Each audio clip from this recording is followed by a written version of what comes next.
Hey, can you lift a truck with your hands? No? Shocker.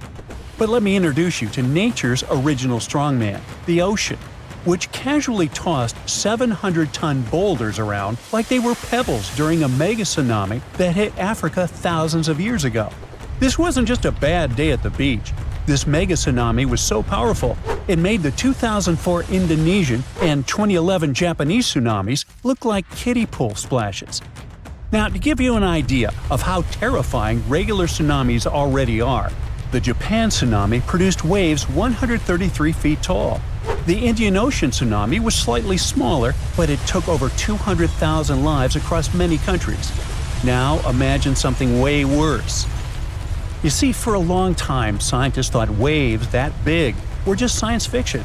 But then they found these enormous boulders, massive chunks of rock, flung far inland, and did the math. It turns out only waves around 800 feet tall could have pulled off that kind of rocky vandalism. And the culprit? A volcano that literally fell apart into the ocean and triggered one of the most powerful tsunamis Earth has ever seen. Usually, tsunamis are blamed on underwater earthquakes, tectonic plates getting into slap fights. But volcanoes? Oh, they've got tsunami potential too. In 1883, for example, a volcano in Indonesia named Krakatoa erupted for 6 months non-stop until it exploded, and the explosion was heard all the way in Australia. This triggered many tsunamis, some almost 100 feet tall. Still, that was more like a toe dip compared to the full cannonball from the mega tsunami. Back in ancient times, the volcano that crumbled during the mega tsunami was huge, and it didn't just fall apart. It lost a chunk that was 10 times the size of Mount Everest. 10 Mount Everests. It was like the Earth wanted to see what would happen if we threw a mountain into the ocean just for fun. It was so massive that when the entire side of the volcano belly flopped into the Atlantic, it created waves that could cover the Statue of Liberty 3 times. It also destroyed an island more than 30 miles away. The volcano behind this real-life Michael Bay scene was called Fogo, located on, you guessed it, Fogo Island. This island is basically just a whole single volcano that rose from the sea thanks to a magma hotspot, a place in the ocean where a lot of magma escapes and erupts like an underwater volcano. Over time, this magma cooled and stacked up like pancakes until, voila, after 7 major eruptions, the island popped out of the ocean like it was playing peekaboo. Surprise, it's a volcano. But Fogo's dramatic entrance was also a ticking time bomb. You see, the more a volcano grows, the heavier it gets, and if there's not enough magma inside it to support it, the whole thing can just collapse. Sometimes it doesn't take much. A minor earthquake, some erosion, or just a poor foundation made of soft sediment can trigger a collapse. It's like a really tall guy trying to balance over a bunch of marbles. Fogo had all the bad luck ingredients: too tall, too heavy, and built on squishy ground. And it gets worse. As the volcano grows heavier, it starts squishing the magma underneath. That lava can't rise, so it just simmers down there, slowly thickening like soup left on a burner for too long. Gases build up, pressure increases, and eventually, kaboom! It's the volcanic version of eating too many burritos and then trying to hold in a sneeze.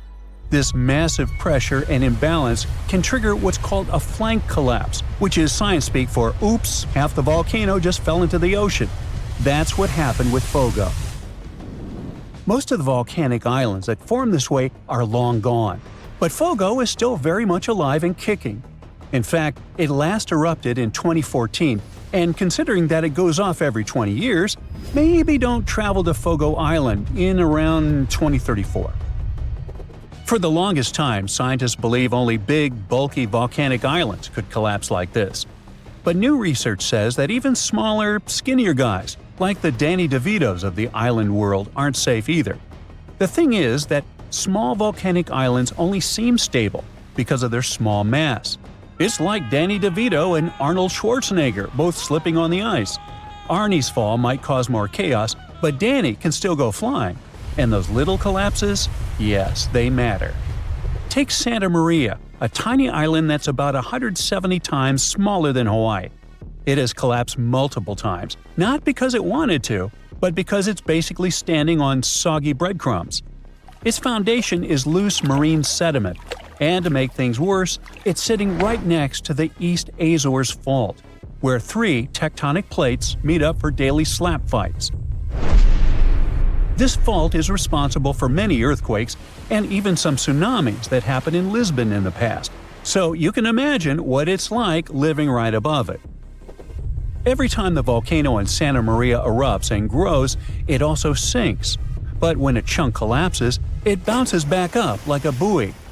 This seamount to island again roller coaster means that Santa Maria has popped in and out of the ocean like a submarine playing peekaboo, and with every peak comes a potential tsunami. Another volcano with similar trust issues is Pacaya, located in Guatemala. Between 2011 and 2013, scientists spotted strange movements in the soil, tiny shifts that suggested something underneath was getting restless. Sure enough, in 2014, Pacaya erupted. Luckily, it didn't collapse, but that risk still looms, especially if magma gets trapped in it like it did with Fogo. The consequences could be explosive, literally. In fact, about 1,000 years ago, Pacaya experienced a collapse that sent debris avalanches more than 15 miles away.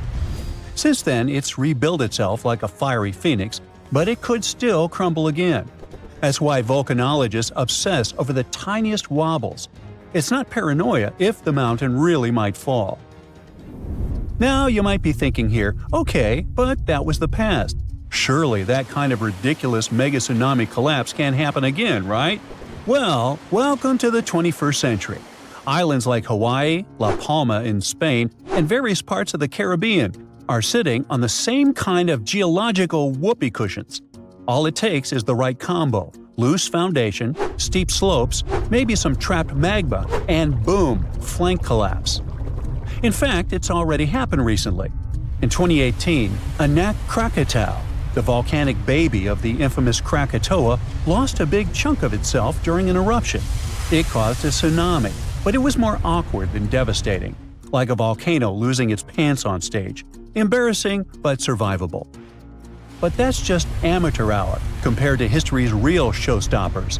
Ritter Island's 1888 collapse was so intense that the island literally got shorter. It went from being more than 2,000 feet tall to a mere 460 feet. But the record holder is the legendary Latua Bay megasplash from 1958, where a 7.8 magnitude earthquake triggered a massive landslide that sent a wave taller than the Empire State Building roaring through Alaska at highway speeds. Strangely enough, only 5 people lost their lives here, but on the other hand, the destruction path it left behind can still be seen today, all the way from space. Melting glaciers and ice caps can make volcanoes collapse too. When they melt, there's a sudden decrease in pressure on Earth's crust that can destabilize entire volcanoes. It's called isostatic rebound. It's like suddenly yanking a chair out from under someone who's been sitting still for centuries. Whoops. Also, here's something you probably never thought you'd worry about on your island getaway. Some volcanic islands grow outward as lava pours into the sea, creating unstable platforms known as lava deltas. These deltas can collapse without warning, taking newly formed land, and sometimes tourists too, right back into the ocean. No pressure though, just thought, maybe you want to stay off steaming new land. So yeah, next time you're lounging on a beachy volcanic island thinking, wow, this place is paradise, just remember, it might also be a ticking geological time bomb with a flair for the dramatic. From ancient mountain-sized cannonballs to surprise lava deltas, volcanoes have a history of keeping things spicy.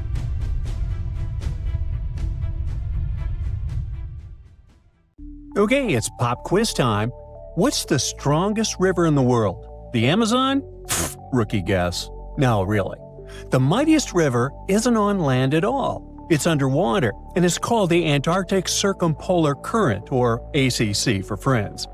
This beast flows with a force 100 times stronger than the Amazon River, and it could power over 100,000 hydroelectric plants. That's enough electricity to light up entire continents. But this underwater juggernaut doesn't just flex its muscles for fun.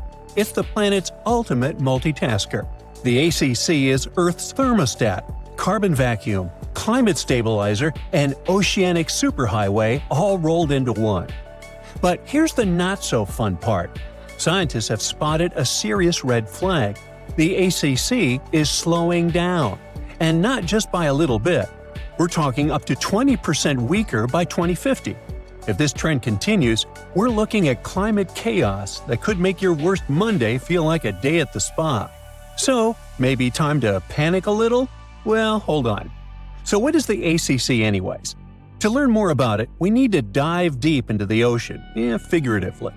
The Antarctic circumpolar current is the only ocean current that flows all the way around the planet, hugging the cold continent of Antarctica like a belt of water.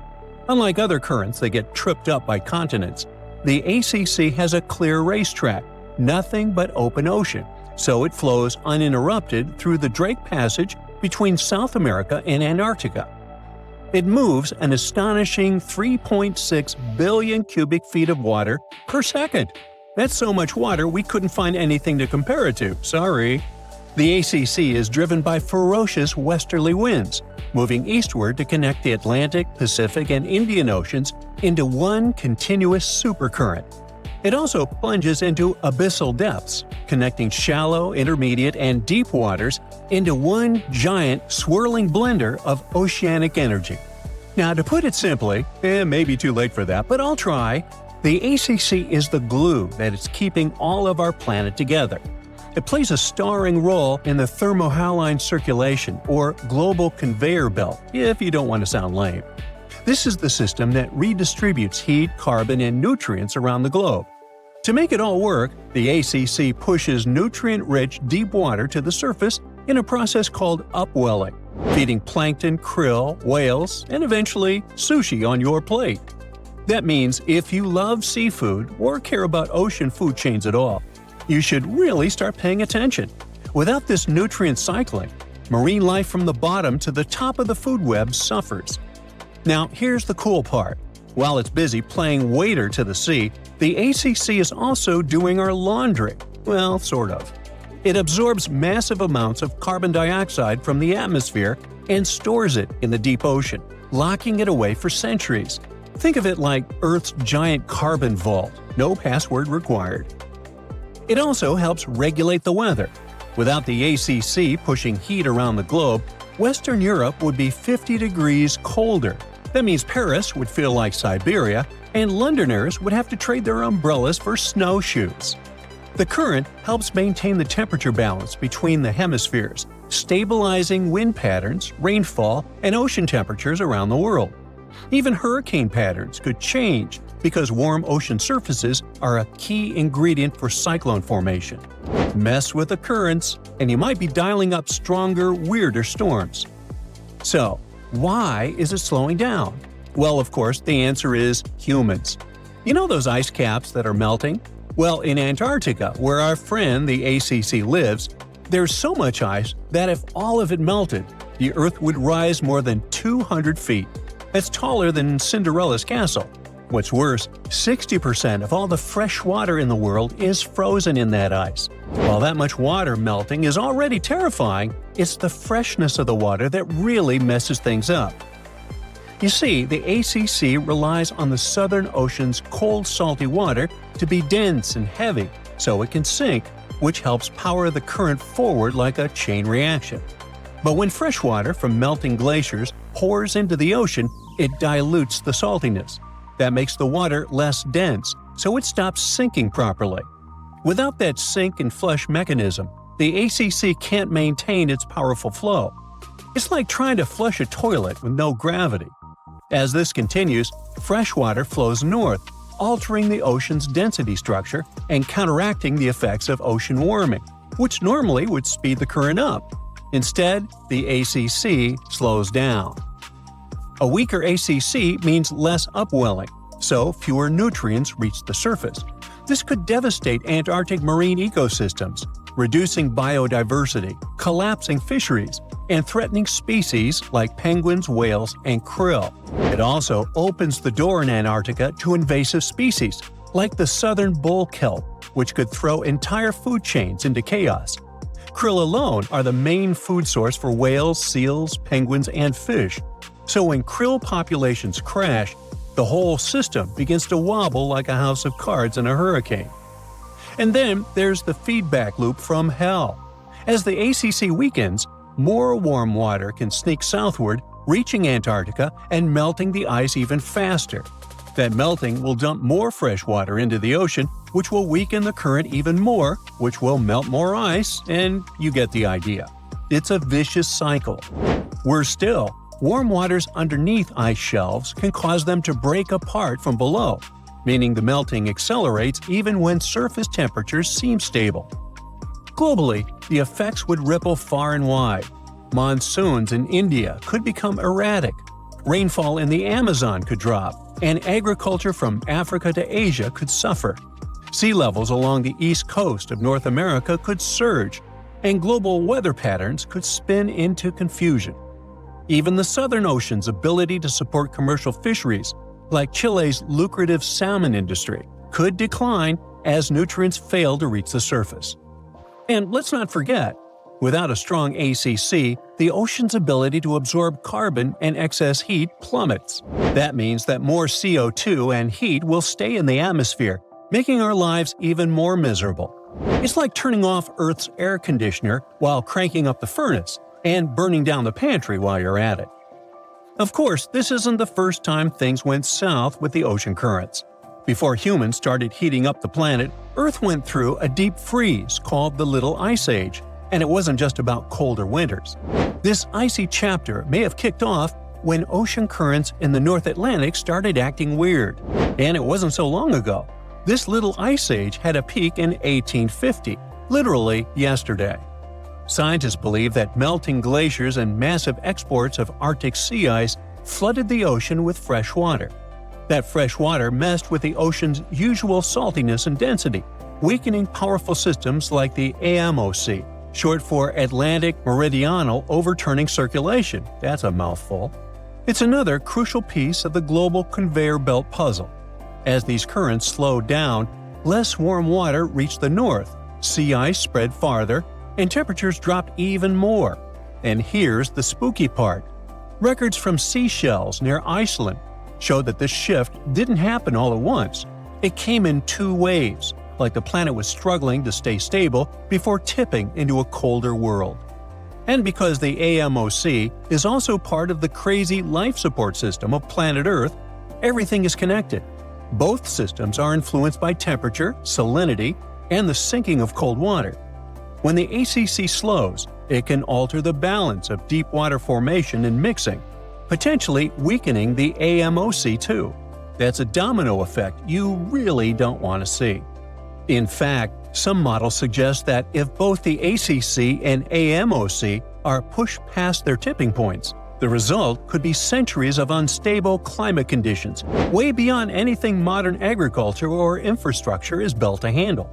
So, next time you're sipping a cold drink or enjoying sushi, maybe raise a toast to the mighty ACC. It's doing a lot more for you than you think, and it could really use a little appreciation and less ice melting, please. The ground suddenly starts shaking. Clouds of gas start forming in the sky, making it dark during broad daylight. Bits of the ground start swelling, lifting, and even collapsing. These are the telltale signs of a volcano that is bound to erupt. And this is what could easily happen again with Mount Spur. It's only about 75 miles from Anchorage, one of Alaska's busiest cities. More than half of the population of the northernmost state of the US live there. There's also a huge amount of air cargo that passes through its international airport daily. So anytime a volcano this close to such a vital hub begins to get restless, people start paying attention. Just FYI, approximately 350 million people in the world live within the danger range of an active volcano. That means that around 1 out of 20 people live in an area at risk of volcanic activity. Alaskans probably wish that Spur's reawakening was fiction, but it's actually true. The Alaska Volcano Observatory picked up on several of these "I'm about to erupt" signs from Mount Spur. So much so that they raised the alert level to yellow, which means unrest above normal background levels. Spur erupted twice in the 90s, and it was pretty intense. If we were ranking volcanic eruptions on a scale from 1 to 10, these eruptions would rank a 6 or 7. Not that terrible, but still worth 10 to 17 million in damages. However, these numbers are nothing compared to Alaska's 1988 Redoubt eruption, another volcano that erupted and summed up a staggering $345 million in damages, mainly because its ashes hit aircraft engines, such as the KLM 747 that lost power after all its engines went off due to the ashes. If people weren't paying attention to Alaska's unstable geology before that, well, they surely started to after it. When you think of the hazards of volcanic activity, the first thing that might possibly pop in your mind is Pompeii, Italy. Of course, that's the worst-case scenario, a city being engulfed by lava. Spur may seem innocent compared to Vesuvio, but it still took its toll. The last time it erupted in the 90s, and it threw volcanic aerosols over 60,000 feet into the atmosphere. Let's get our science straight here. Think of volcanic aerosols like liquid particles that are released into the atmosphere during an eruption. These particles are usually created when gases from a volcano, such as sulfur dioxide, combine with water and other particles that exist in our atmosphere. These aerosols can actually cool the Earth's surface since they reflect sunlight directly back into space. And that's not the worst part. It can stay in the atmosphere for several years after an eruption, causing lots of health issues. The eruption unleashed blazing fast avalanches of hot gas and ash called pyroclastic flows, along with thick, muddy floods known as lahars.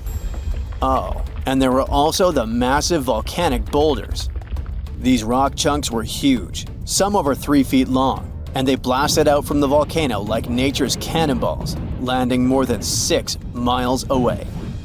All that volcanic heat melted part of a nearby glacier, kicking off debris flows that dammed up the Chakachatna River and created a whole new lake along the valley. Some good came out of Spur's first eruption, though. The main lesson was, volcanic monitoring pays off. The local monitoring was able to reduce the economic damage done by the eruption, especially for a city that has an intense air traffic. Spur is deemed as dormant for the moment, but it could go off anytime soon. You see, volcanoes are classified as active, dormant, or extinct, depending on how much action they're putting on. If it's still active, it's still rumbling and erupting somewhat regularly. Dormant means it's had some recent activity, but it's still lying low for now. And extinct, that's when it's been quiet for such a long time that we figure it's done for good. One of the US's most dangerous active volcanoes is Mount St. Helens. This volcano is actually responsible for the most powerful eruption in US history. Its last blast was so intense, it threw off about 1,300 feet off its summit. Basically, the top of the mountain vanished, and if you thought Mount Spur's ash cloud was impressive, St. Helens wins the competition since it launched its ashes 80,000 feet into the sky. Eastern Washington plunged into total darkness.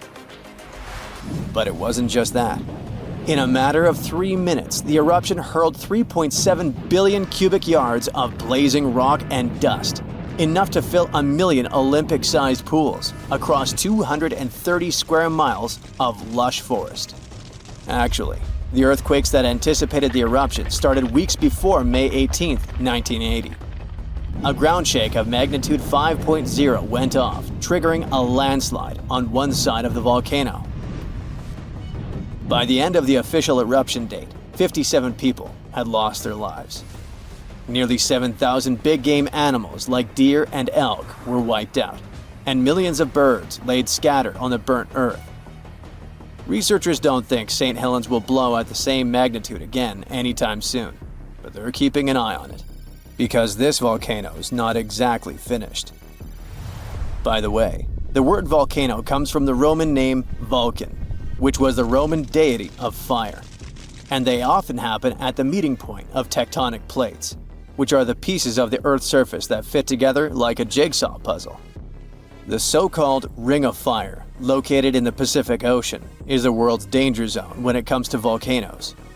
It contains between 750 and 915 active volcanoes. The largest volcano located in the Ring of Fire, also the largest active volcano in the world, is the Mauna Loa. It's over 13,000 feet high, and it's located in Hawaii.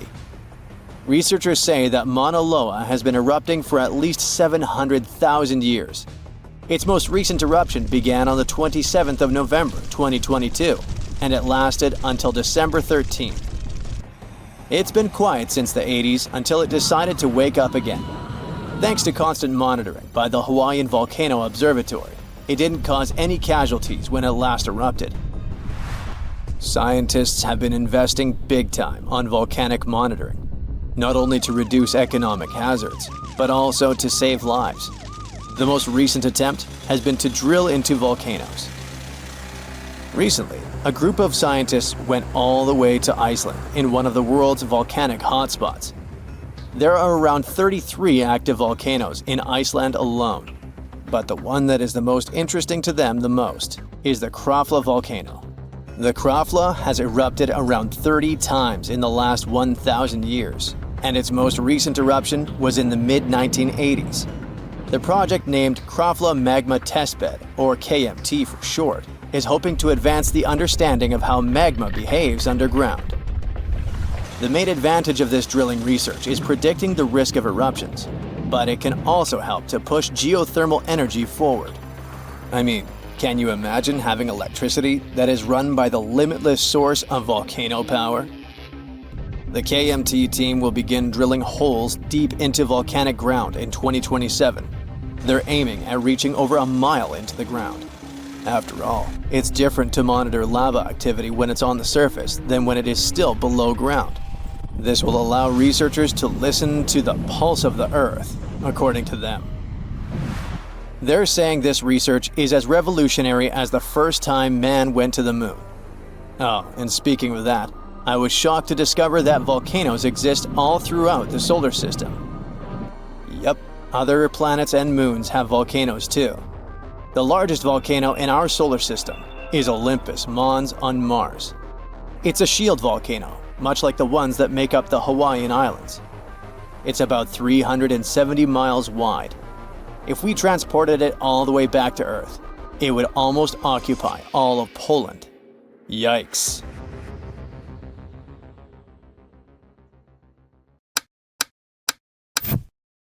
A huge power outage hit Spain, Portugal, and parts of southwest France all at once, leaving millions of people without electricity.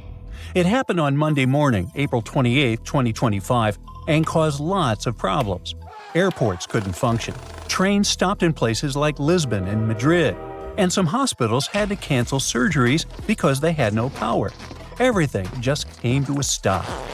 No one is sure yet what caused the blackout, but the company in charge of Portugal's electricity said it might have been something strange called induced atmospheric vibration. That's a rare and weird thing that can happen in the sky and might mess with power systems. It occurs when substantial changes in temperature and wind mess with giant power lines, making them wiggle and shake in strange ways. These wobbles can confuse the power system and cause big problems. So REN, the company that runs Portugal's electricity, first said that those weird wobbles might be the reason everything went dark. But later, they said that was not really what happened. According to REN, the real reason for the blackout was a huge voltage change, like a power surge, in Spain's power grid. At that moment, Portugal was using electricity from Spain. When that enormous power fluctuation hit, it triggered automatic safety systems in Portugal. Those systems shut everything down to protect power plants. Sadly, it also caused a nationwide blackout. During extreme weather in Spain, the air temperature changes fast, and that makes immense power lines stretch or shrink like rubber bands. That changes how tight they are and how they move in the wind, which can mess with both their physical balance and the electricity flowing through them, making the entire system unstable. Some experts say that if things get bad enough, this can even break power lines, cause short circuits, or even damage the towers holding up the lines. That's why safety systems are always in place. They're supposed to shut parts of the grid down automatically to stop bigger disasters. During the blackout, something like a domino effect happened. When parts of the power grid shut down, it made other parts unstable too. Some of the big electricity generators couldn't handle the chaos and had to disconnect.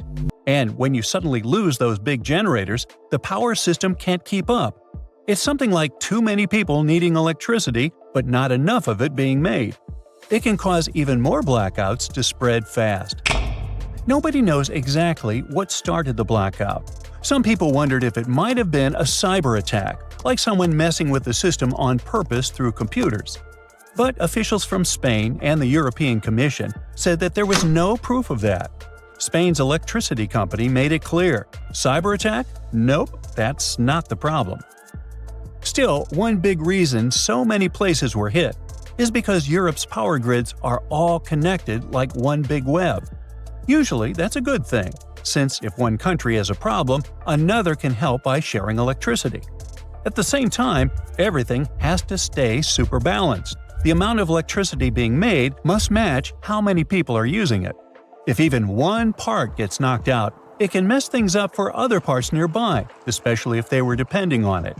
In other words, when something big goes wrong, it can travel through that web and cause problems in lots of countries at once, just like what happened in this case.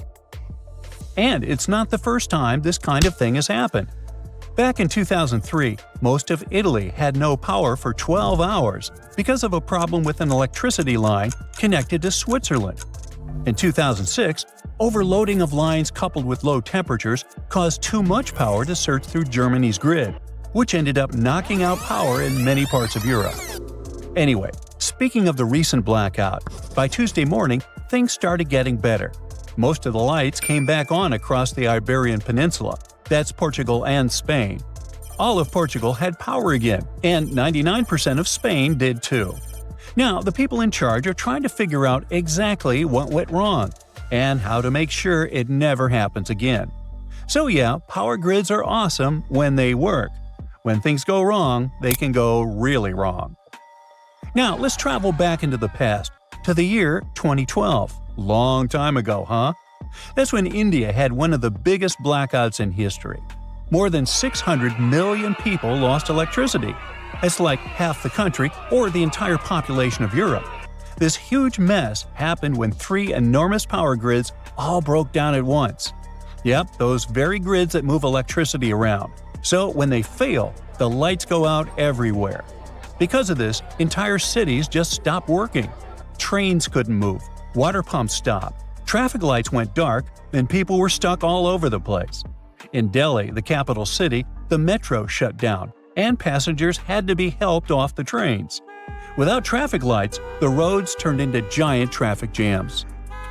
The blackout hit 20 of India's 28 states, including big ones like Punjab, Haryana, Uttar Pradesh, Rajasthan, and West Bengal.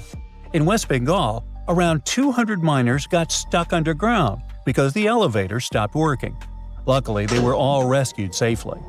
Engineers worked all night to fix things, and by the next day, they managed to get the power back on for all 3 grids. In India, smaller power cuts happen a lot, especially in cities. That's because the country doesn't make enough electricity for everyone, and the equipment they use is pretty old. But a full grid collapse like this is rare. Before this, it happened in northern India back in 2001, so when it happened again in 2012, and across 3 grids no less, it was very important. Everything just shut down, and it showed how much the system needed fixing. But blackouts like these happened in Europe before too. Back in 2006, something weird happened because people in Germany got cold. It was a chilly Saturday night, and families in northern Germany turned on their heaters all at once. This sudden spike in energy use put a huge load on the power grid. To make things worse, one major power cable had been turned off for a bit so a ship could pass under it. Ooh, talk about bad timing. The grid couldn't handle everything, and it started breaking down. First, Western Germany had blackouts. Then things started going wrong in France, where even the big French power company, EDF, couldn't keep up with demand. Before long, power was going out in Paris, its suburbs, and other parts of the country. Then the trouble spread to Italy, Spain, and Belgium, and even Morocco. Millions of homes were left without power. In France alone, about 5 million people were left in the dark. Trains stopped running, and fire crews got loads of calls from people stuck in elevators. One of the people in charge said the whole thing started falling apart like a house of cards. Country after country started pulling power from France, which only made things worse. To stop a total blackout across all of Europe, they had to shut down some electricity for a short while on purpose. Over in Italy, the lights went out in both northern and southern regions. This country often imports electricity from other places, so it got hit hard. A few years earlier, in 2003, most of Italy had gone dark during another big blackout. Belgium had its own problems, while Spain saw power cuts in some of their larger cities. Even trains and high-speed rail had to stop in some places. It all started because too many people needed electricity at the same time, and the European power network couldn't keep up. Experts later said that the whole thing showed just how badly Europe needed to update and fix its old electricity systems to stop something like this. Phew, you can finally send that last report for the day and breathe out. The weekend is around the corner. But just when you're about to hit send, you're alarmed by the low rumbling under your desk. Is it the light rail passing by? Unfortunately, that's not the case. It's a volcano speaking. What, here? In Arizona? That's right, the ground keeps shifting under Arizona, reminding us that Earth is alive. No panic though. Let's arm ourselves with some context. 20 American states have extinct, active, and dormant, currently sleeping, volcanoes. Among such states, you can find California, New Mexico, Nevada, Utah, and Colorado. On the bright side, Arizona's volcanoes are dormant at the moment, but it doesn't mean they won't go off in the near or not so near future. Now, how about traveling to Arizona to check the traces of its active volcanic past? They dot the desert landscapes of this state like spots dot a Dalmatian. There are entire volcanic fields southwest of Phoenix, east of Douglas, near Flagstaff, north of Kingman, and near the Mexico border. The most worrying thing about these fields is that even though they're not active at the moment, eruptions in this region might happen every 1,000 years or so. Well, the time seems to be up. The last powerful and destructive volcanic eruption occurred around 1,000 years ago at the Sunset Crater. Oh, this place is worth paying more attention to. And we will, but a bit later. First, we have to talk about hotspots. No, not that place where you can surf the web. In our volcanic context, a hotspot is a place where insane amounts of heat melt the overlying crust, Earth's thin outer layer, and form volcanoes. This heat rises from the mantle, which is located between our planet's dense, superheated core and the crust. Want to see an example of this type of volcanism? Welcome to the Hawaiian Islands. The Big Island has its active volcanoes because, at the moment, it's situated on top of the Hawaiian hotspot. The older Hawaiian Islands were once there too, but later they drifted off towards the northwest. It happened because that's where the oceanic crust on top of which they sat, namely the Pacific Plate, moved. Now, look at the world's ocean basins. Yes, they're literally dotted with islands that sit on top of hotspots, like Hawaii, Iceland, Samoa, the Galapagos. Those are probably the most famous examples. But don't think that continents can't host hotspots. They can, but those are far less common. One of the most famous continental hotspots is, I bet you know it. Yep, the one beneath the Yellowstone caldera.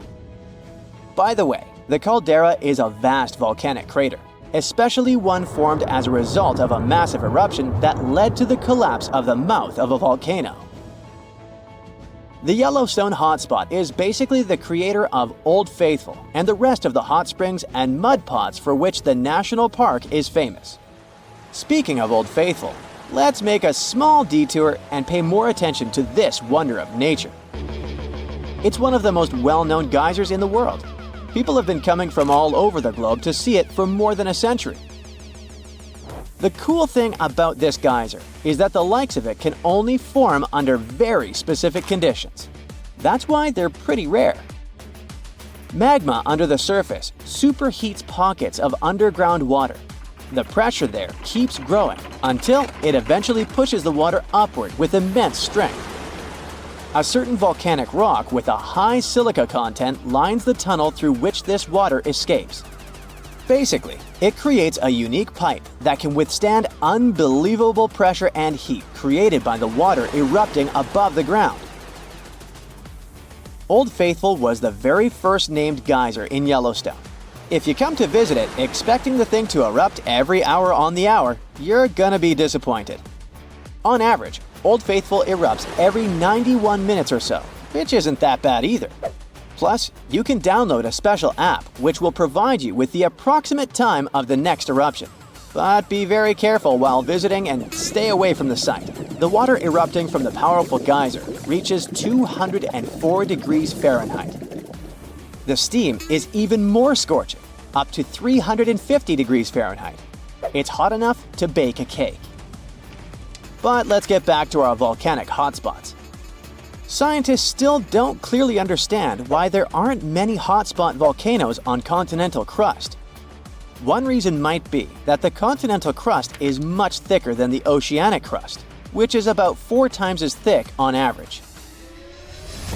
Another reason could be that most of Earth's crust, about 2/3 of it, is oceanic.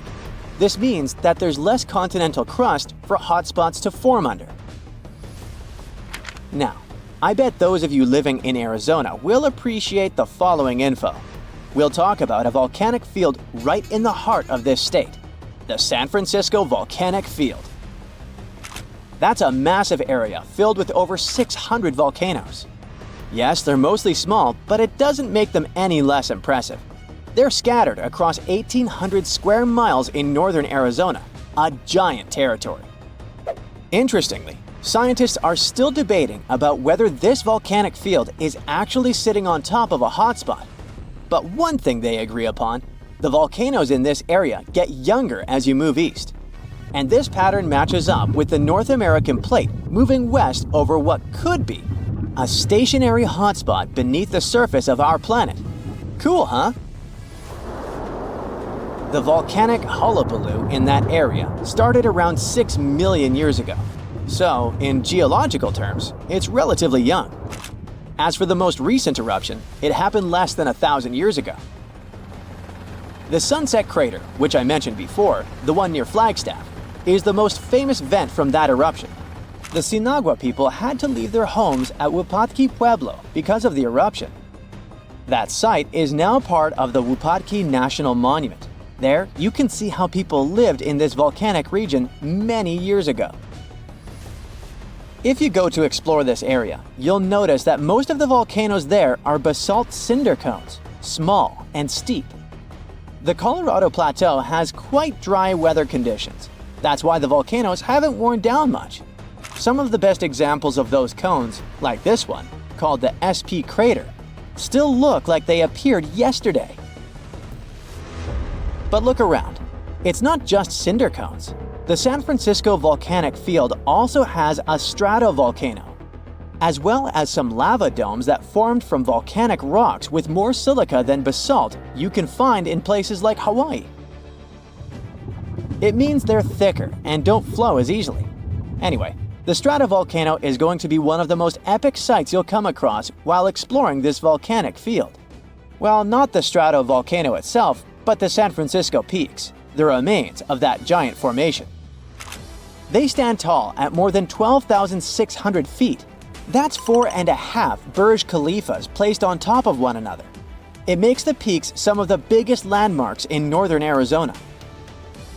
They're not only stunning, but also sacred to the Native American people who have lived in the area for many generations. Now, unlike those super active volcanoes in Hawaii, the San Francisco volcanic field takes its time, thousands of years between eruptions. But you shouldn't relax just yet. Geologists say another eruption is likely to happen one day. It will probably occur in the remote eastern part of the field, away from big towns. Phew! And if that next eruption is anything like the one that formed Sunset Crater, it would be quite the show. Lava fountains and rivers of lava flowing. At the same time, the next eruption might not happen for centuries, maybe even millennia. Until then, the San Francisco volcanic field will remain a hidden gem of volcanic history, waiting for its next fiery performance. Okay, watch your step now. Millions of gallons of hot magma are gathering in one flow and rising thousands of miles to the surface of our planet. A massive fracture in a tectonic plate shakes the ground and fills the air with a loud hum. Fire, gases, lava erupt from the dark, unexplored depths of Earth's crust. A planetary-scale catastrophe has just happened, and no one's noticed it. Now imagine you're having fun on a luxury yacht, somewhere in the southwestern Pacific Ocean, drinking cocktails and sunbathing. At this moment, one of the most powerful volcanic eruptions in the planet's history is happening right below you. But you don't feel anything. You don't even drop your glass. Yeah, you can hear a strange sound coming from the ocean depths. You see foaming water and pieces of pumice floating up to the surface. But it doesn't bother you much. So how did it happen that we missed such a powerful eruption in 2012? Why did scientists find out about it only a few years later? The answer is simple: water. An eruption of an ordinary volcano is a huge disaster. There are incandescent liquid metals and molten rock containing almost the entire periodic table inside our planet. All of this soup is called magma, and it's constantly boiling inside the subsoil of our world. This hot substance is lighter than the surrounding crust, so it always rises. Fortunately, the planet's surface is strong enough and doesn't allow magma to splash out. But sometimes this protection fails. The upper part of Earth is covered with connected parts, tectonic plates. These plates collide with each other and then move apart. Imagine a big moving mosaic puzzle where all its parts are tectonic plates. And when a small part of this puzzle gets separated from another, magma immediately comes up. These unstable fault sites with leaking magma are called volcanoes. And when they erupt, it gets hot. Lava flows out of the vent and burns all the vegetation around. This is accompanied by earthquakes and thick black smoke. If a volcano spits out magma too high, it falls back to the surface in the form of fire rain. But the worst thing here is ash. It's not that ash that's left in your grill after a good barbecue, no. Volcanic ash consists of solid particles harmful to any organism. These particles are not burnt wood, but various chemical elements. Volcanic ash is sharp, dense, and tangible. It can block sunlight, cover and destroy all plants, settle in your lungs. If you get too close to an erupting volcano, well, you better have a fireproof suit, oxygen tanks, a gas mask, and an underground shelter. Then you might survive, but there's no guarantee.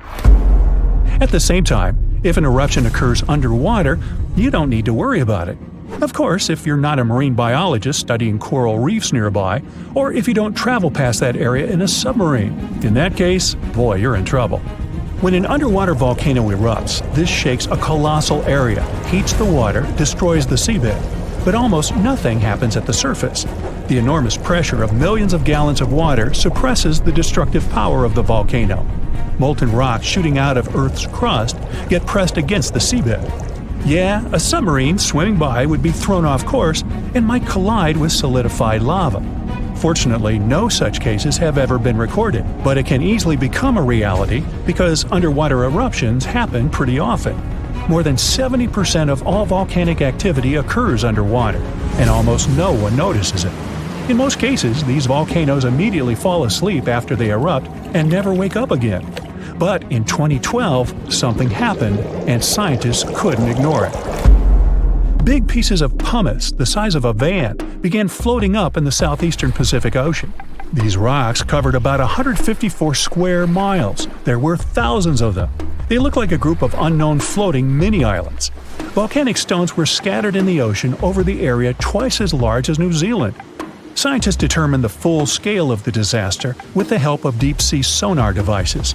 They studied the seabed at a depth of 4,000 feet for a long time and found 14 craters from which magma had flowed during the eruption. The seabed was covered with frozen lava flows and tons of ash. The researchers found that more than a third of the erupted volcanic material surfaced and was scattered all over the place. The rest remained at the bottom. This wiped out all marine life in the area. It seemed that this eruption was one of the largest in the entire history of observations. But in 2019, researchers discovered something even more significant. That was an underwater volcano 3 times higher than the Eiffel Tower. According to scientists' calculations, it ejected between 30 and 1,000 times more molten rock than the previous volcano.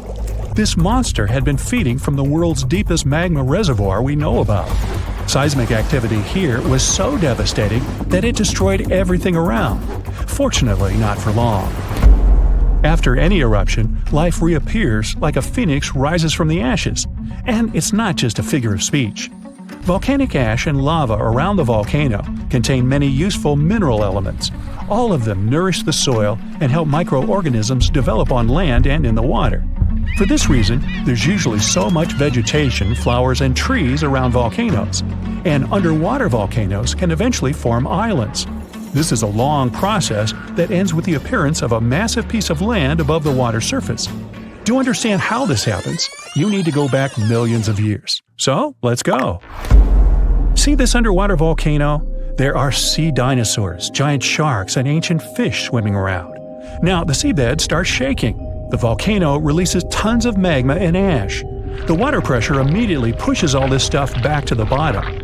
The eruption can continue for a long time. The released magma raises the seabed. After hundreds, maybe 1,000 years, a new eruption begins. New magma flows create a new layer above the previous one. Over millions of years, layer by layer, the volcano is growing. It's slowly rising, thanks to constant eruptions. Of course, with time, some volcanoes go dormant, but this one continues to erupt. And then, one day, the volcanic rock reaches the surface and an island emerges. After many more years, the volcano can fall asleep. After this, life is likely to appear on the island. Grass, flowers, trees, animals. The area that was once ruined seabed is swarming with life now. Volcanic islands have unique ecosystems because they develop separately from all the continents. Observing such islands helps scientists understand how life on Earth evolves. New species of birds, animals, insects can live on these chunks of land. Hundreds of islands around the world appeared thanks to eruptions of underwater volcanoes. You can find them in Hawaii, Indonesia, Iceland. Many of them are inhabited by people who build villages and towns there. There were cases when a volcano erupted when people literally lived on top of it. That's what happened on the small island of Aogashima, located to the south of Tokyo. People built a beautiful town right in the crater of an active volcano. And in May 1785, an eruption began. Nobody expected this to happen. At some point, thousands of birds rose in the air and flew away from the island. Then the ground began to shake. A heavy, low sound shook the air. Thick smoke appeared above the top of the green volcano. The crater started spitting dirt, huge rocks, and red-hot pieces of magma into the sky. The disaster lasted several weeks. People somehow managed to evacuate. Then, finally, the volcano calmed down. After that, a long process of recovery started. The inhabitants of the town rebuilt houses, roads, infrastructure. More than 200 years have passed since that moment, and during this time, the volcano never woke up. And despite the risk of a new eruption, people continue living there. The population is growing. Many people from other cities and countries come to live there. The main reason everyone loves this place is that it looks like a paradise. Nobody wants to leave the island. There are thermal springs where you can bathe, dense jungle with many beautiful animals and trees. The soil is rich and you can grow tasty fruit and vegetables there. The water near the coast is swarming with fish. Every day, you can enjoy the incredible landscapes of the island. Seismological services constantly monitor the situation and watch the volcano's activity, listening for a rumble that may someday come again. Imagine standing in the middle of Europe 40,000 years ago. The landscape is rough, cold, and unforgiving. Fast food is scarce, and there's no internet. Suddenly, from out of the woods steps a figure, stocky, strong, and with a face that is quite unusual. This human looks similar to us, but something about them is different. Their brow is heavy, their nose is broad, and their body seems to be built to fight nature itself. Well, congrats! You've just met a Neanderthal. You might have thought that Neanderthals were basically ancient humans, but that's not really true. We come from the same genus called Homo, but we, all modern humans, belong to one same species called Homo sapiens. However, there used to be lots of human species before, and Homo neanderthalensis was just one of them. And they actually were kind of cooler than us. So what in the world has happened to them? Neanderthals lived for a long time, for about 360,000 years, across Europe and parts of Asia. 40,000 years ago, the place we now call southern Italy was sitting on top of a huge disaster, a massive supervolcano called Campi Flegrei. This big boy is huge, about 9 miles wide. That's about 10 to 20 minutes in a car to get across it all. But there were no cars then, remember? At the time, it was quiet for a while, but one day, suddenly, it blew in what became one of the biggest volcanic eruptions Europe had seen in 200,000 years. The catastrophe was so crazy that ash, gases, and debris altered the climate across the entire continent. What comes next is usually called a volcanic winter. Average temperatures drop, the sky gets darker, and life becomes even harsher than it already is. The eruption, known as the Campanian Ingembrite, caused Europe to cool by as much as 7 degrees Fahrenheit. Doesn't sound like much? Well, the drop of even 1 degree would cause winters to become harsher, causing horrible snowfall, rains, and floods.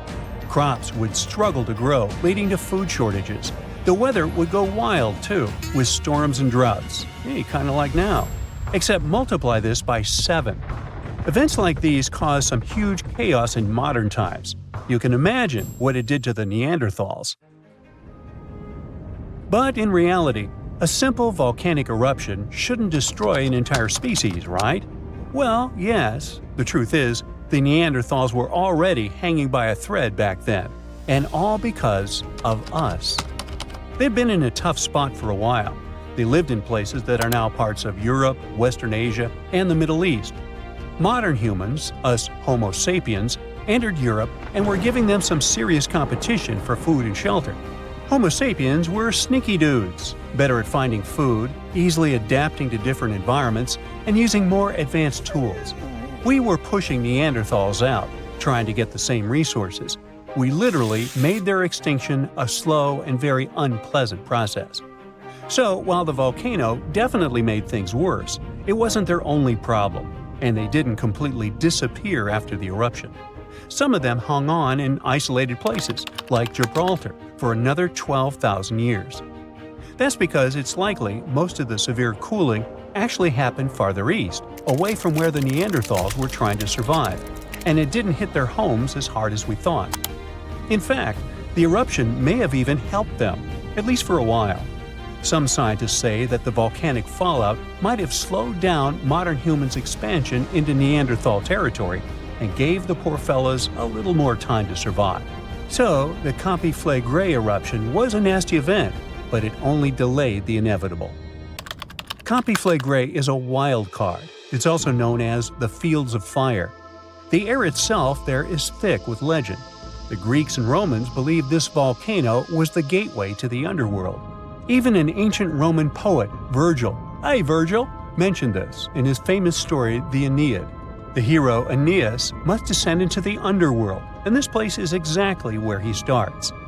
Back in the day, this landscape was full of Roman villas, spas, and fish ponds. The elite had the time of their lives there. What they didn't know, though, was that they were standing on treacherous ground that could go crazy at any moment. The Campi Flegrei is not your typical volcano.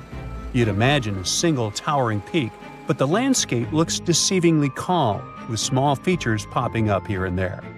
But if you flew above it, the sight would be insane. A gigantic circular basin, peppered with volcanic cones and craters, like scars from the Earth's violent past. The danger here lies in its subtlety. The ground beneath your feet is constantly shifting, even when you don't notice it. Every so often, the land rises, only to sink again, sometimes by several feet, as magma or gas moves beneath the surface. It's incredibly creepy. The risk is almost invisible. The Campi Flegrei is a massive depression formed by two colossal volcanic eruptions. One of them was the one that cooked Neanderthals, and another happened 15,000 years ago. The most famous eruption, though, happened in the 16th century, and it was horrifying. The year was 1538. For years, the people of Paswali had noticed something unsettling. Land that once sat below the waves was slowly rising. What was once the sea had become new ground. Rumblings from deep within the earth were terrifying, but had become a normal part of life. Earthquakes started in the early 1530s, small at first, but in just 8 years, they became the norm. Until one day, on September 28th, horrifying tremors shook the ground. By the next evening, as the sun dipped below the horizon, a massive crack ripped open the earth near the ancient Roman town of Tripergoli. From this gash spewed fire, smoke, and a rain of volcanic ash miles away. It was thick and muddy, likely mixed with underground water. The ground trembled as hot pumice rock was thrown high into the air. And then a new mountain began to rise from the land. This was the birth of what we now call Monte Nuovo. Eventually, things seemed to calm down, as if the earth was catching its breath. For days, things seemed quiet. Locals relaxed a bit. They began to approach the new mysterious volcano, a crater with something that resembled boiling within it. People visited it like a new attraction. But then, just days later, the disaster struck again. At night, without warning, a new mountain went wild. A blast from the southern flank hurled scoria, chunks of jagged volcanic rock, into the air. This one was fatal for 24 people. The debris found afterwards was huge and coarse. For centuries after, the only signs of life from the Monte Nuovo were small fumaroles, jets of gas seeping from the earth. But then, even those faded away. Now it's just a lush green cone, a pretty sleeping giant. But the ground near Naples, Italy, is still alive. The Campi Flegrei sits quietly for now, but it might not be for long. It's showing signs it might be waking up again. This supervolcano looks like a hellish landscape, with its boiling mud pits, geysers, and steam vents. Romans and medieval Christians once believed it was a gateway to the underworld, and who can blame them? What's spooky is that recently scientists detected unusual activity under the surface. In 2012, Italian authorities raised the alert level on the volcano from green to yellow, meaning that it needs close monitoring. There are certain changes that usually happen before an eruption. The magma below starts releasing gases, which could weaken the rock above, eventually triggering a disaster. Unfortunately, no one can predict exactly when or if it will erupt. But if it does, the consequences could range from a minor inconvenience for locals to a global catastrophe. Its last tiny eruption happened in the 16th century, and it wasn't too bad. But if history repeats itself, like it was with Neanderthals, we're all cooked. An eruption like that could lead to global cooling, crop failures, and widespread famine. Right now, a group of scientists is trying to get a clearer picture of what's happening beneath the surface. The Campi Flegrei Deep Drilling Project is working to drill a 10,000-foot borehole, hoping to check out the magma chamber up close. But at least for now, the supervolcano remains quiet, and let's hope it stays that way. Frankenstein, unreasonably cold weather, and tons of lava. What do these things have in common? They all trace their origins back to Mount Tambora. This volcano in Indonesia had such a massive impact that the aftermath could be felt in Switzerland even a year later. And these spots are thousands of miles apart. Soon, we might be facing something similar again. Stick around because I'm about to reveal the exact spot where the next eruption is expected to happen in 2025. Back in 1815, Mount Tambora erupted with unprecedented force, sending a colossal cloud of fine particles into the atmosphere. This cloud reflected sunlight, leading to global cooling and even the year without a summer in 1816. Temperatures plummeted, crops failed, and families worldwide faced food shortages, compounded by various health issues. Fun fact: Frankenstein appeared because of abnormally cold weather in the summer of 1816. The author got stuck indoors in Switzerland and wrote this story to pass the time. But that is the only positive aftermath. In England and Ireland, people struggled to find food. The crops were too bad that year, and this year without summer cost them lives, all because of the eruption in Indonesia. While many other volcanoes have erupted since then, none have had consequences as dramatic as Tambora. However, climate professor Marcus Stoffel from the University of Geneva believes potential serious eruptions aren't just a matter of luck, it's only a matter of time. So it's up to us. We can sit back and wait for the inevitable, or we can start preparing today. This future eruption will happen in a world that's vastly different from the one in 1815. Not only is our planet more densely populated now, but we've also experienced irreversible changes that affect our daily lives. Now, if you think volcanoes are always the bad guys, think again. They've actually played a crucial role in shaping our planet. They help with land formation, atmospheric development, and climate modulation. Just look at Yellowstone, for example. When thick lava oozed to the surface, it spread across the landscape and transformed the area forever. When volcanoes blow their tops, they release a mix of lava, ash, and gases, including carbon dioxide. But don't worry, compared to the emissions from fossil fuels, the amount from volcanoes is pretty tiny. What scientists are really keeping an eye on is sulfur dioxide, because it can have a big impact on our climate.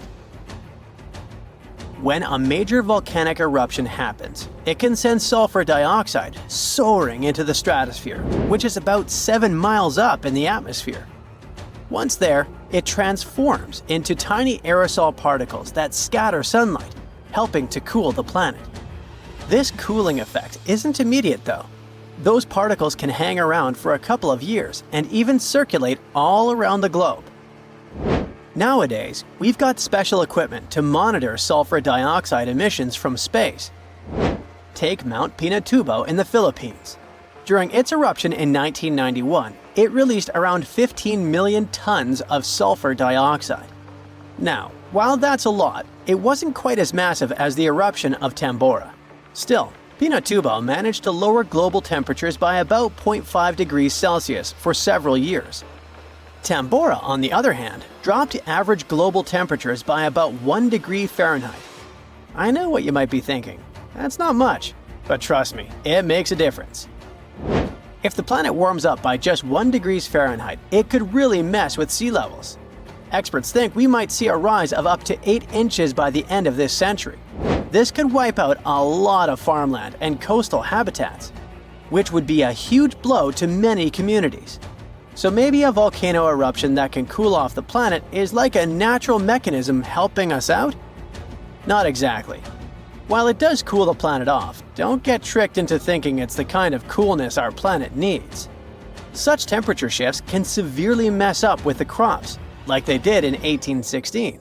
There's also evidence that major eruptions can disrupt rainfall patterns, leading to drier conditions in monsoon regions across Africa and Asia.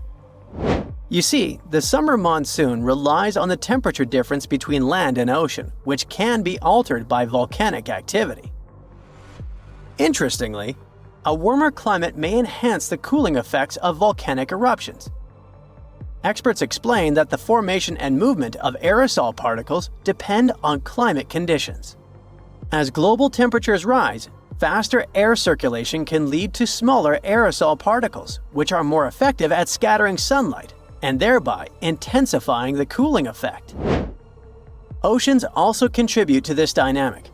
A warming ocean surface creates a stratified layer, hindering the mixing of warm and cold water, which could mean that volcanic eruptions primarily cool the upper ocean layer and the atmosphere above it, according to Stoffel. Moreover, climate change may influence volcanic systems directly. The melting of ice can trigger more eruptions by reducing the pressure that allows magma to ascend more easily. Additionally, increased rainfall associated with climate change can seep into the ground and interact with magma, potentially sparking eruptions. While the prospect of a cooling period due to a volcanic eruption might seem beneficial amid climate change, scientists warn that the effects could be dire. The immediate consequences could be severe, particularly for the estimated 800 million individuals residing near active volcanoes.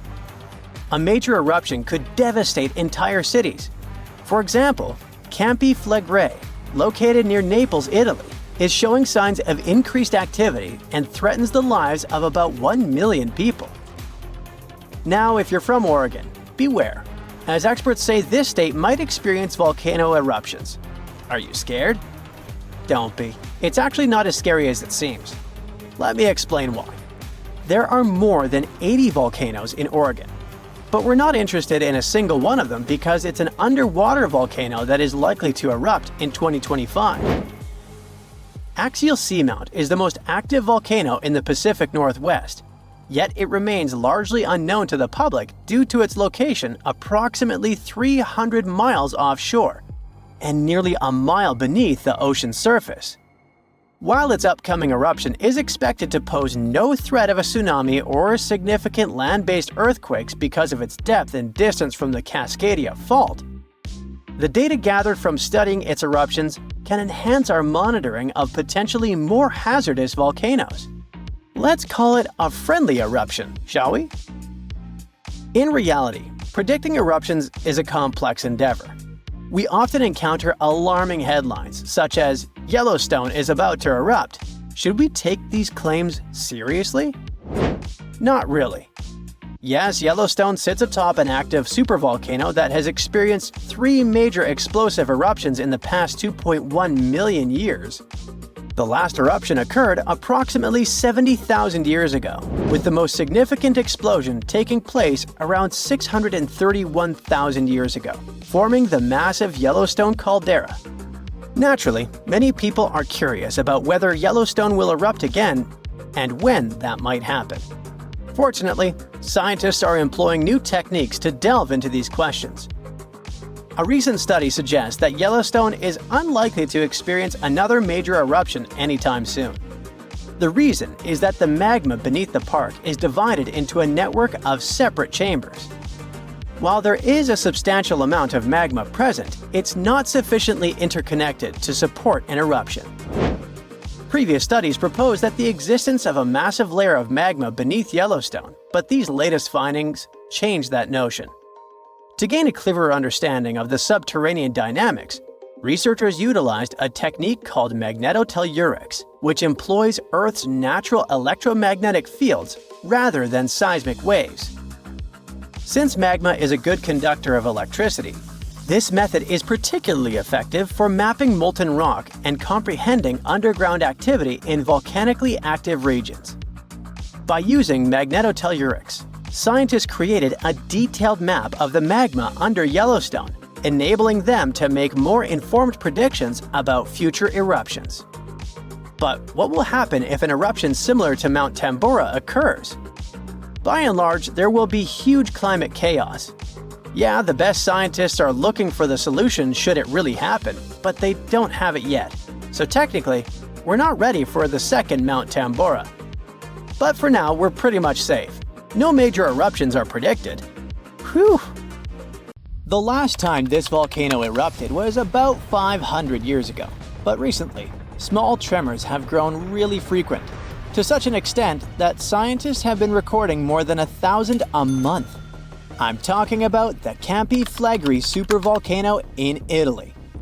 At one point, just a few weeks ago, the area was rattled by a 4.4 magnitude earthquake with 150 tremors in just one night. It was the strongest earthquake in over 40 years.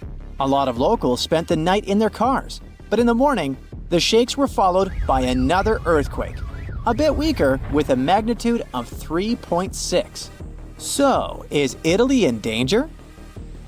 Well, the quake itself wasn't big enough to cause serious damage, but it evoked a lot of panic. At the moment, local authorities are working on grandiose emergency plans. If worse comes to worse, they'll have to evacuate hundreds of thousands of people. One of the reasons is the proximity of this area to Naples with more than 3 million inhabitants. At the moment, they're even considering an option of paying people to leave their homes. Right now, schools remain closed in the Campi Flegrei area. The authorities are allocating more than 500 million euros to ensure the safety of buildings and constructions in the area. A yellow alert is still in place in the region where 80,000 people live. There's the so-called red zone, which is the most dangerous area. There are 1,250 houses in this red zone, and all of them will be at high seismic risk if an eruption begins. Plus, more than twice as many will be at medium risk. Italy is a country prone to seismic activity, and Pozzuoli is a densely populated area that is located on one of the most dangerous supervolcanoes in Europe. Campi Flegrei has 24 hidden underground craters and dwarfs the better-known Vesuvius. Yes, the very volcano that wiped the ancient Roman city of Pompeii off the face of the earth in 79 CE. This city thrived near the base of Mount Vesuvius at the Bay of Naples. In the time of the early Roman Empire, 20,000 people lived in Pompeii. They were merchants, manufacturers, farmers, and others. The soil in the region was rich and fertile, so there were lots of orchards and vineyards. Strangely, no one knew that this black earth was the legacy of an earlier eruption of Mount Vesuvius. The area was a favorite summer destination for rich Romans. Sadly, at noon on August 24, 79 CE, all this prosperity came to an end. The peak of Mount Vesuvius exploded, sending a 10-mile-high mushroom cloud of ash and pumice into the stratosphere. For the next 12 hours, the eruption was wreaking havoc on the city. Volcanic ash and a hail of pumice stones, some of which were 3 inches in diameter, showered Pompeii. It forced the city's occupants to flee in terror. Around 2,000 people holed up in stone structures and cellars, paralyzed by fear. They hoped to wait out the eruption. Who knows? Maybe if they had decided to leave the city immediately after the beginning of the eruption, they would have had some chances to survive. A westerly wind protected the city from the first stages of the eruption. But soon, a giant cloud of hot ash and gas rushed down the western slope of Vesuvius. It engulfed the city, burning everything in its way. This disastrous cloud was followed by a flood of volcanic mud and rock, which completely buried the city. As if the volcano was making sure no one would survive, a cloud of toxic gas poured onto the city, finishing the lives of a few survivors on August 25th. A flow of rock and ash followed. It collapsed roofs and walls and turned the city into a giant cemetery. When a supervolcano erupts, the consequences are usually catastrophic. Supervolcanoes have at least once had an eruption with a volcanic explosivity index of 8, which is the largest recorded number on the index. Supervolcanoes are often extremely large, with no cone at all. That's because they're typically the remains of gigantic magma chambers that once flared up, leaving behind a caldera. They're usually located over hotspots and appear when huge volumes of magma are trying to escape from deep underground. Eventually, they burst through Earth's surface. Sometimes, all this magma gets stuck, unable to break through the planet's crust. And then, massive pools of pressurized magma gather at a depth of several miles. The pressure keeps growing because more and more magma is trying to get to the surface. At one point, a super eruption goes off. The most recent super eruption happened in New Zealand. Well, when I say recent, I meant around 26,500 years ago. That's when a supervolcano beneath the surface of Lake Taupo spewed into the air more than 300 cubic miles of ash and pumice. Imagine 500,000 Great Pyramids of Giza flying up into the air at the same time. That's how incredibly powerful that eruption was. But the most exciting and confusing thing about the eruption was that the Taupo volcano didn't simply go off like many others. At first, everything was going as usual. Tons and tons of pressurized magma had built up under the surface, and the pressure was getting higher and higher. But after the rock cracked and the first portion of lava rushed out of the crater, something went wrong, and the supervolcano took a break. Only several months later, the disastrous eruption shook the ground. Thousands of tons of lava, rocks, and ash flew high into the atmosphere. The unusual pattern of Taupo still confuses scientists. The Indonesian eruption at Toba Caldera 75,000 years ago was the largest eruption in the last 2 million years. Experts estimate that the eruption could have released hundreds of thousands of tons of sulfuric acid, which might have even caused a several-degree cooling of the planet's surface. But nowadays, the impact is hard to detect because of glaciers that covered the ground afterward. There are also several so-called supervolcanoes that haven't lived up to this name yet because they've never produced any super eruptions. For example, in 1883, Indonesian volcano Krakatoa went off. The power of the eruption tore the volcano's walls open, and cold seawater rushed into its molten insides. The difference in temperatures made the volcano blow up with a deafening boom. It was clearly heard 3,000 miles away in Australia. It earned the blast the title of the loudest sound in history.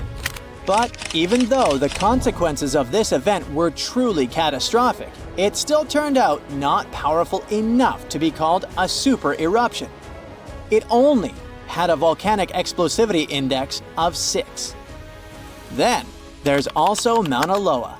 It's a shield volcano, which means it won't produce explosive eruptions, but its sheer size makes this monster of a volcano extremely dangerous. At the moment, the volcano seems to be at peace with its surroundings.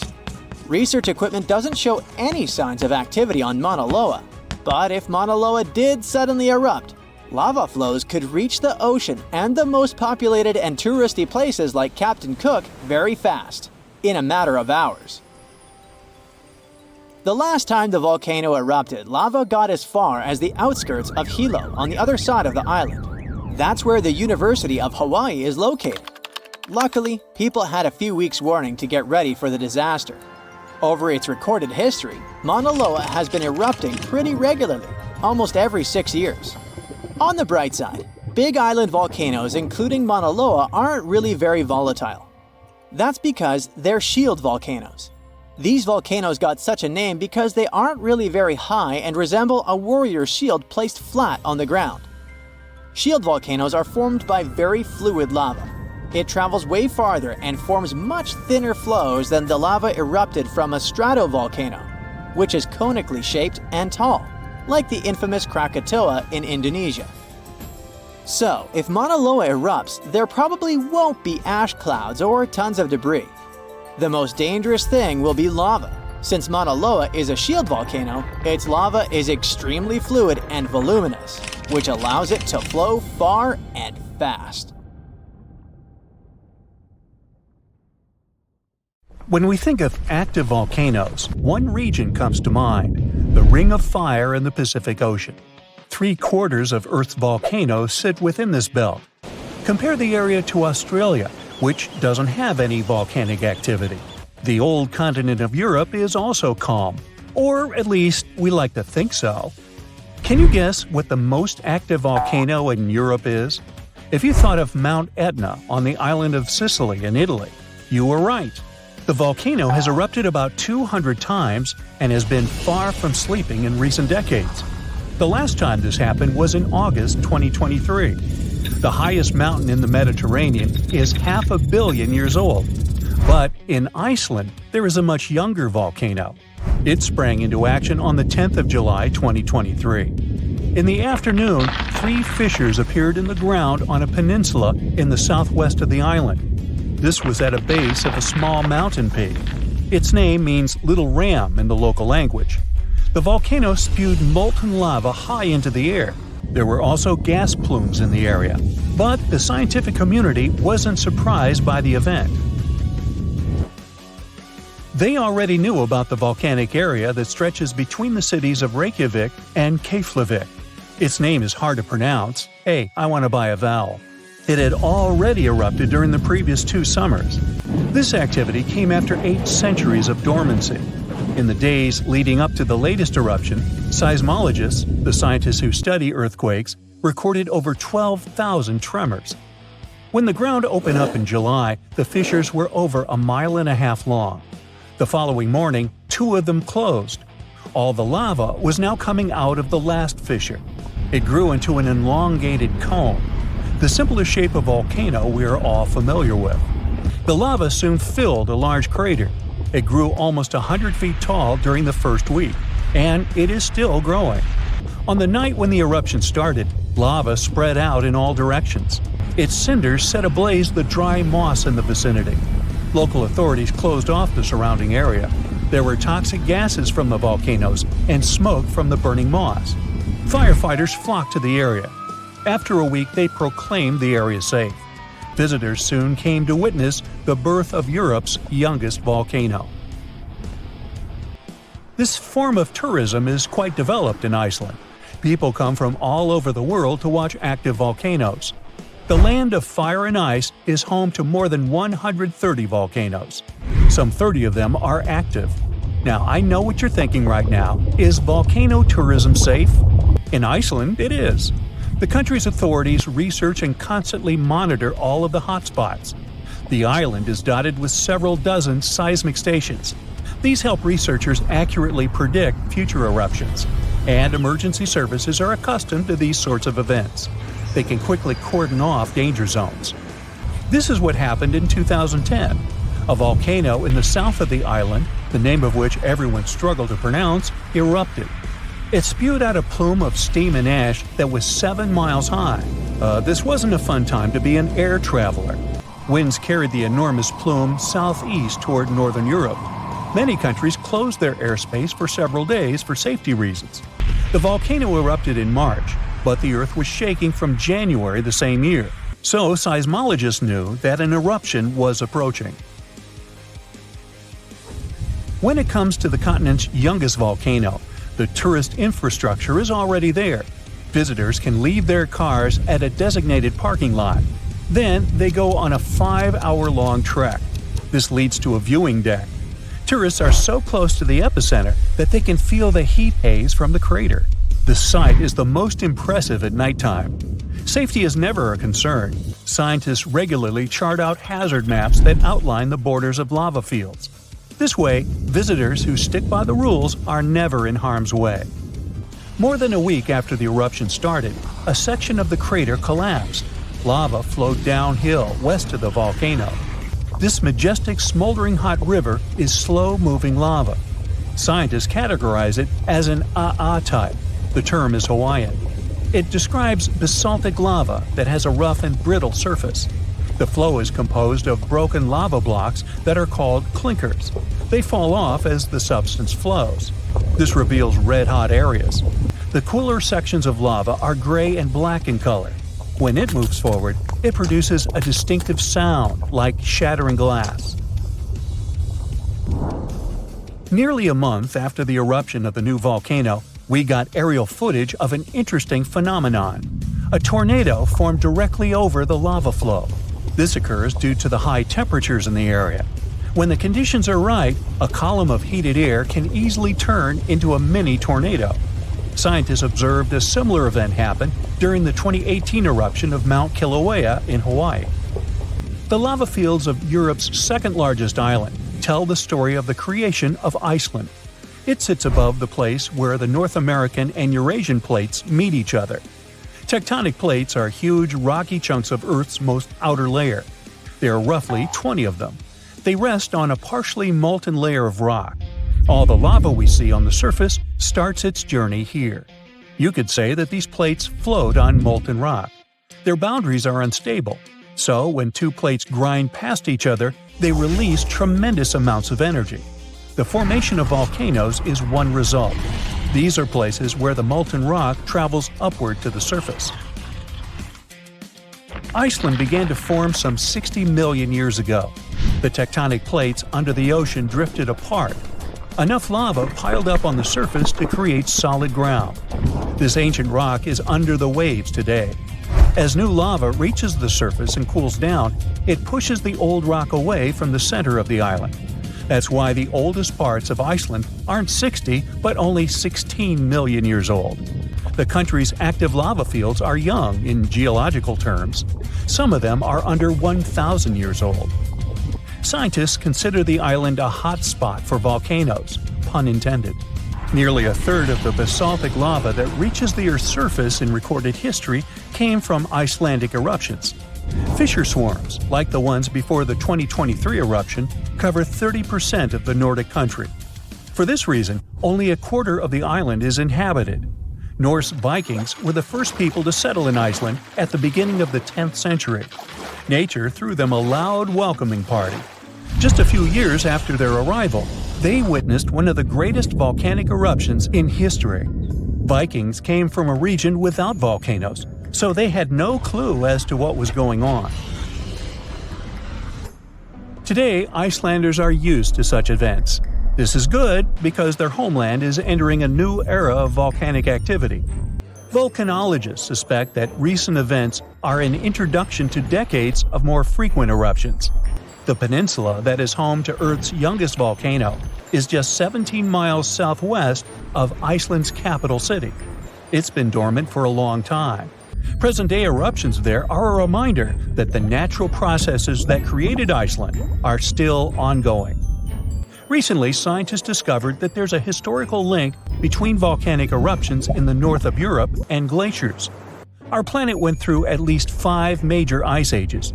These were exceptionally lengthy periods when the average temperature on Earth dropped. The result was the expansion of ice sheets across northern Europe and North America. The last ice age ended some 10,000 years ago. Researchers are still trying to fully understand how these glacial periods affected volcanic activity. They suspect that the sheer weight of all that ice disrupts the flow of magma underground.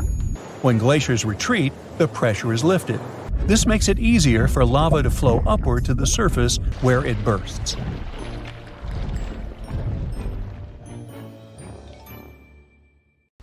Our planet's biggest and meanest supervolcanoes are waking up. When they erupt, you'll surely notice it, even if you live thousands of miles away from the epicenter. Scientists are worried we might not have enough time to prepare and deal with the consequences of a supereruption.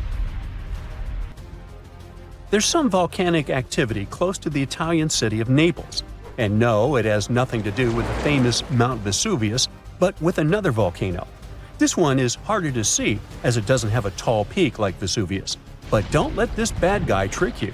It could be way more dangerous than its giant neighbor. It does have a huge crater that's about 8 miles wide. This volcano is called Campi Flegrei, and it's actually one of the largest volcanoes in Europe, sitting under the town of Pasquale. So, Campi Flegrei erupted 39,000 years ago with a bang so massive it spread ash across the whole Mediterranean region. It also caused the temperature to drop by over 16 degrees Fahrenheit across Eastern Europe. It was the biggest volcanic eruption in Europe in 200,000 years. Since then, Campi Flegrei has had smaller eruptions, and the last one happened in 1538. Now the area is full of small craters, hot springs, and bubbling pools, and they're all proof that this volcano is still very much alive and brewing something. Since the early 2000s, the ground in the giant crater and the town nearby have been slowly rising by about 1 to 1.5 inches every year. There were at least 150 earthquakes that shook this supervolcano lately. In May 2024, there was a 4.4 magnitude in the area, the biggest in the last 40 years. Residents had to leave their homes and camp outside, fearing there would be more earthquakes. No one knows how Campi Flegrei is going to behave in the following months or years, but the authorities are organizing evacuation exercises to prepare the population just in case. The Italian volcano looks like an innocent kitten compared to the real giants like Yellowstone. For a volcano to deserve the title of a super one, it must be able to produce catastrophic-scale eruptions and eject huge amounts of magma, ash, and volcanic gases. The Yellowstone giant meets these criteria. Even though it moves from time to time, the Yellowstone supervolcano hasn't erupted for 640,000 years. But when it does wake up, it might erupt with incredible power, about the same amount as 10 huge nuclear power stations can produce. Under the ground, beneath Yellowstone, there's a super hot area full of molten rock called magma. As more magma moves into a big space called a magma chamber, the ground above starts to swell or rise. When the magma cools down, the ground falls. Between 2004 and 2009, the ground at Yellowstone rose by almost 10 inches, but then it started to slowly go back down in 2010. Scientists aren't sure if it's going to erupt anytime soon. There's also another big volcano called Long Valley in California that has been active since 1980, and it can be a really big threat. Scientists studying this supervolcano found out that before its biggest eruption, 760,000 years ago, the buildup may have taken less than a year. Now, that's bad news, because a supervolcano eruption can have a huge effect on the world, like the eruption of the Toba volcano in Sumatra around 74,000 years ago.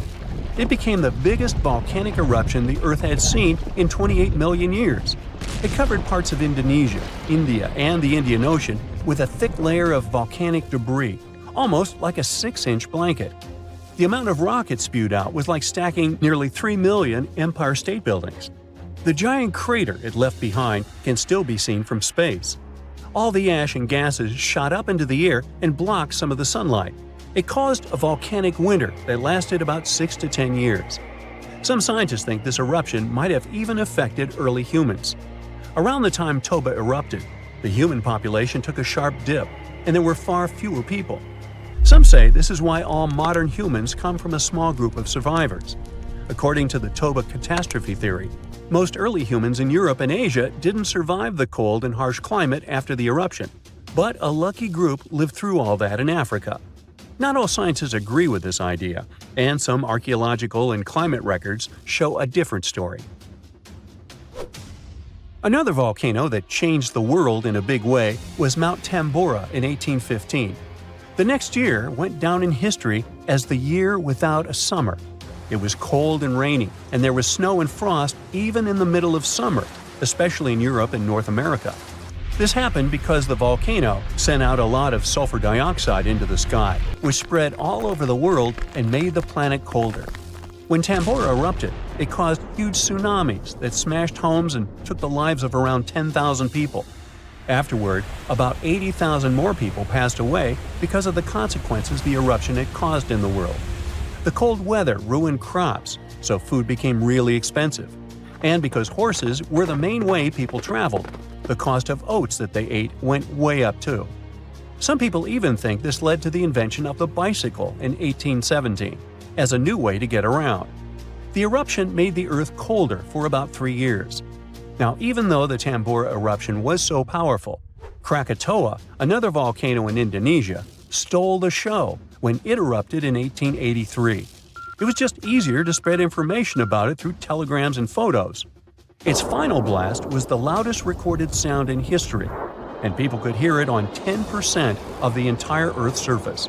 The eruption started a tsunami, with waves about half as tall as the Statue of Liberty. Now, if we only had 12 months to prepare for a supervolcano eruption, it would be really hard to store enough food and get ready. But don't panic just yet. Supervolcano eruptions are very rare, and the last one happened 26,500 years ago in New Zealand. Scientists think that a super eruption happens once every 100,000 years on average. But the sad part here is that the Earth doesn't follow a perfect timeline. There could be clusters of super eruptions with shorter gaps between them and then longer quiet periods. Since there have already been 2 super eruptions in the last 100,000 years, there's always a chance one could happen again sooner than we expect. Plus, although there are places like Yellowstone and Long Valley where we expect volcanoes to erupt, there are less obvious possible hotspots. In Chile, there's a volcano called Laguna del Maule that has erupted in the past and left behind a huge crater. Over the last 20 years, the ground there has been swelling really fast, rising up to almost 1 foot a year. Some people are worried that this could be a sign of a big eruption coming. But scientists say there's not enough magma yet to cause a super eruption. In Bolivia, the Tutarancu volcano is also acting up. It's part of a group of volcanoes that have caused super eruptions in the past. Since the 1960s, the ground around Tutarancu has been lifting, but the last eruption was 250,000 years ago. Even though the magma might be rising, it's not enough to worry about just yet. The chances of a super eruption happening during our lifetime are 1 in 1,400, which is pretty low, so you don't need to worry too much. But just like someone wins the lottery every week with very small chances, a super eruption could happen sometime in the future, and when it does, we'll need to be prepared.